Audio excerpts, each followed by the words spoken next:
ಆಕಾಶವಾಣಿ ಮೈಸೂರು.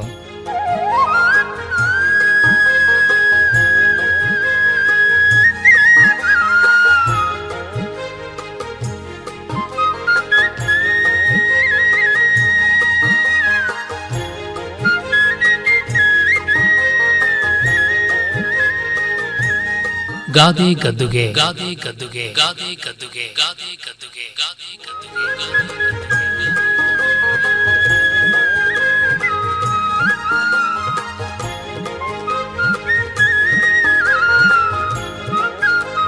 ರಚನೆ ಹಾಗೂ ಪ್ರಸ್ತುತಿ ಡಾಕ್ಟರ್ ಎಂಎಸ್ ವಿಜಯಹರನ್.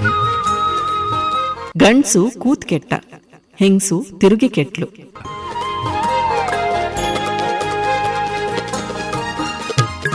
ರಾಮು ರಾಮು ಎಲ್ಲಿ ಹೋದ ಇವನು ಬೆಳಿಗ್ಗೆನೆ? ಏ ರಾಮು, ಏನಕ್ಕ ಬೆಳಬೆಳಗ್ಗೆನೆ ಎದ್ದು ಒಂದೇ ಸಮನ ಹಾಕಿ ಕೂಗ್ತಾ ಇದೆಯಲ್ಲ? ಇಲ್ಲೇ ಪೇಪರ್ ಓದ್ತಾ ಕೂತಿದ್ದೆ. ಸರಿ ಸರಿ, ನಾನು ಹೇಳಿದ ಕೆಲಸ ಎಲ್ಲ ಆಯ್ತಾ? ಏನು ಕೆಲಸ? ಏನಕ್ಕ ಅದು?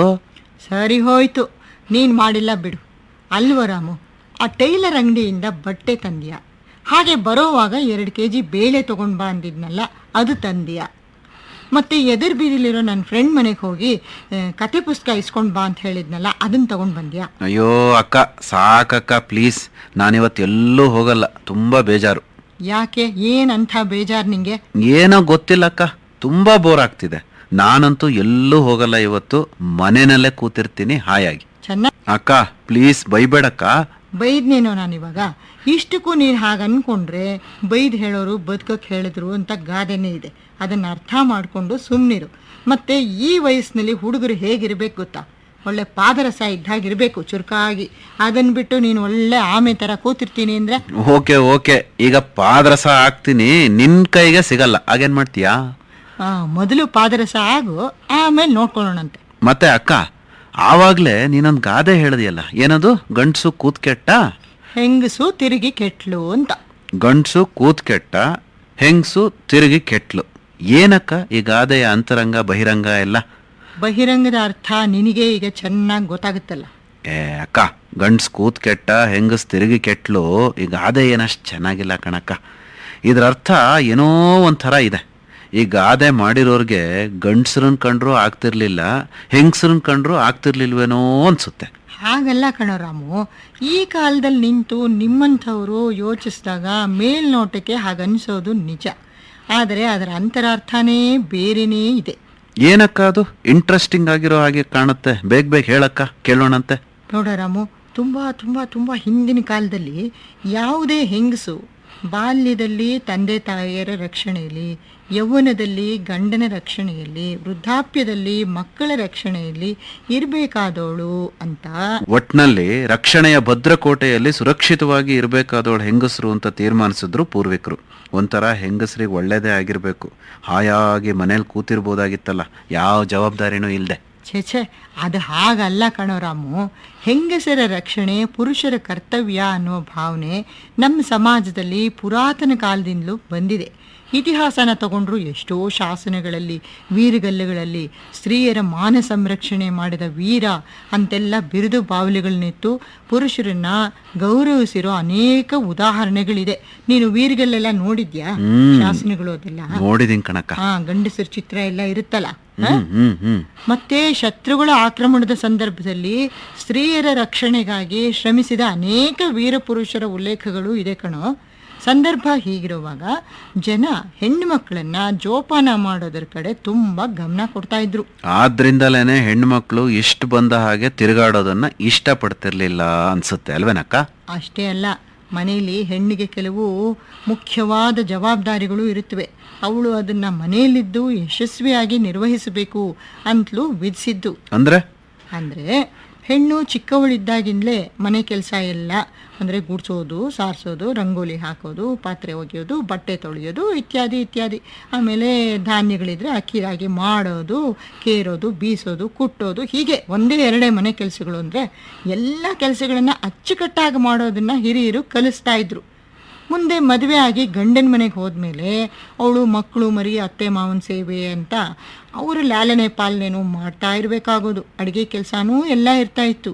ಜೊತೆಗೆ ಮನೆ ಓರಣವಾಗಿ ಇಟ್ಕೊಳ್ಬೇಕಾಗಿತ್ತು. ಬಂದಂಥ ನೆಂಟರನ್ನ ಅತಿಥಿಗಳನ್ನು ಚೆನ್ನಾಗಿ ಕಾಣಬೇಕಾಗಿತ್ತು. ಇನ್ನು ಅವಳು ದೊಡ್ಡೋಳಾಗಿ ಮೊಮ್ಮಕ್ಕಳಾದರೆ ಮಕ್ಕಳ ಬಾಣಂತನ, ಲಾಲನೆ, ಪಾಲನೆ ಅಂತ ಕೆಲಸಗಳು ಹೀಗೇ ಮುಂದುವರಿತಾನೆ ಇತ್ತು. ಒಟ್ನಲ್ಲಿ ಕೈ ತುಂಬಾ ಕೆಲಸ ಇದ್ದೇ ಇತ್ತು ಅಲ್ವೇನಕ್ಕ?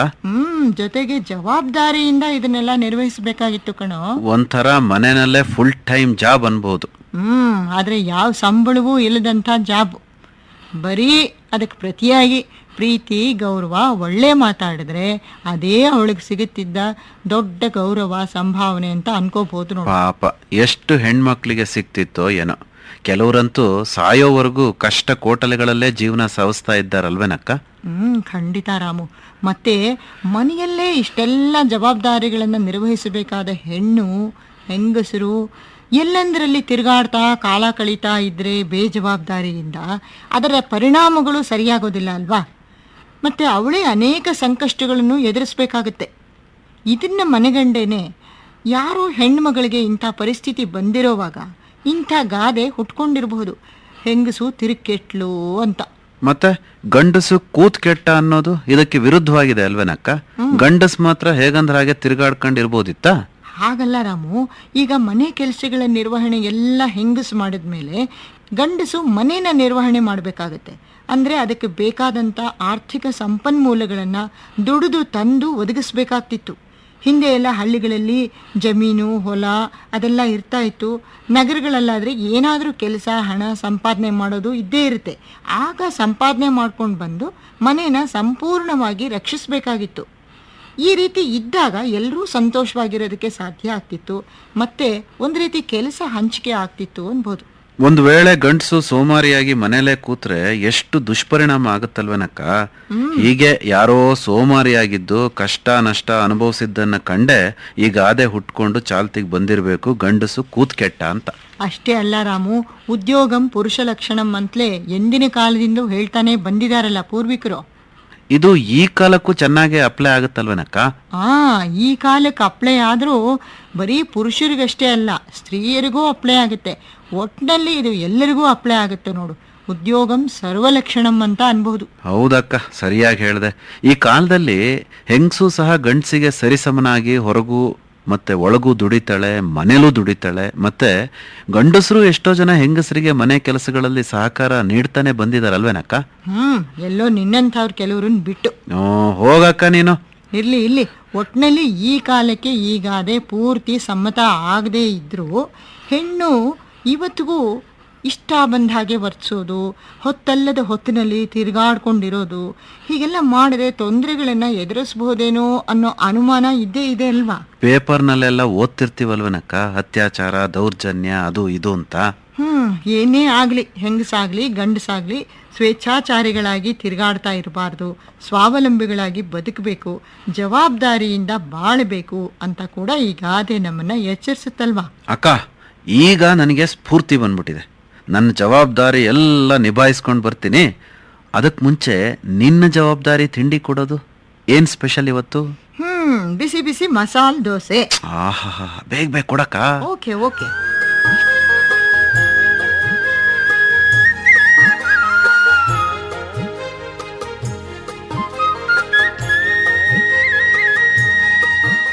ಗಾದೆ ಗದ್ದುಗೆ ಕೇಳುತ್ತಿದ್ದೀರಿ.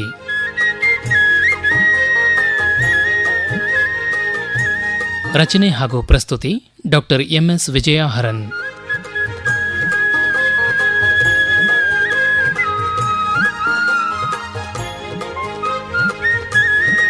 ನಿರೂಪಣೆ ಎನ್ ಕೇಶವಮೂರ್ತಿ.